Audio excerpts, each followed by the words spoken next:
Hi everyone, I'm Julie. I'm studying a PhD at the University of Strathclyde, Glasgow, under the supervision of Professor Yvonne Perry. Today we'll give a brief overview on a simple method using microfluidics to manufacture liposomes with reduced solvent. Within the industry, we use a large volume of organic solvents for liposome manufacturing, among other pharmaceutical productions that depend on solvent-based organic synthesis. This results in 80 to 85% waste produced, which is costly and can have hazardous effects if not disposed correctly. This waste is increasing with the demand for new vaccines due to the increased batch production, scale-up, and the increased use of solvent. One of the simplest ways to contribute to sustainability is to re-evaluate the production design to use less solvent. So our research question was, can we reduce our solvent use through using microfluidics?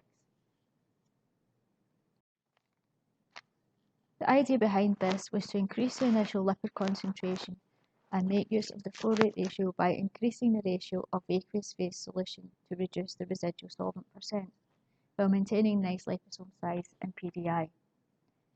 The microfluidic platform that was used was a nano-assembler benchtop with a staggered herringbone cartridge.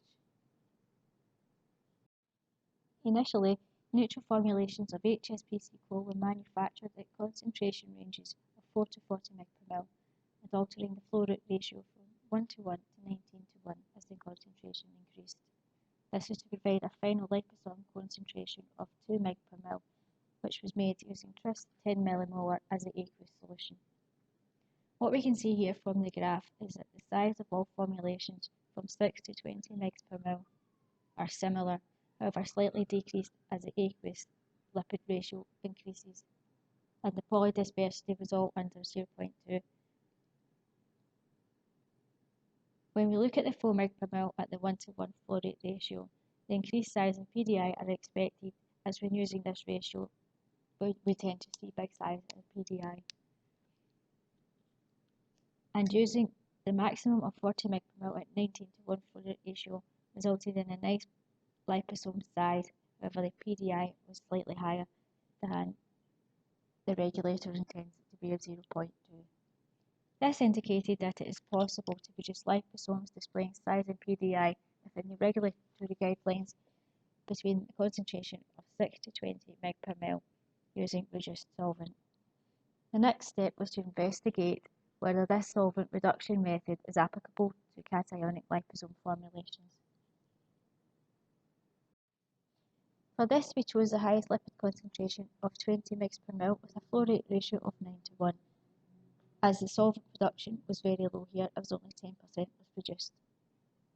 HSPC chol DDA was prepared at 3 different weight ratios and manufactured using the solvent reduction method in Tris 10 millimolar.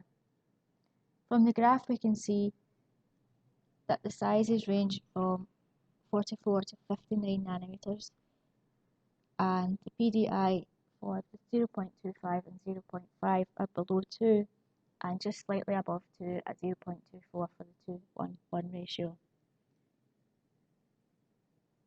And also we can see that with the increasing cationic lipid ratio, the cationic charge does increase also. We then tried this with another cationic formulation of HSPC chol DOTAP. So here we did the same as the previous slide as we did for the HSPC chol DDA. We prepared 3 formulations of HSPC chol DOTAP at different weight ratios of 0.25, 0.5 and 1. And we can see that the size, the PDI and the disease potential all increase as the cationic charge increases, as we saw with the DDA formulations previously. However, we can see that PDI gets driven up slightly more with this formulations of DOTAP than it does with the DDA formulations. So we tend to favour the DDA formulations over this due to the results that are provided here.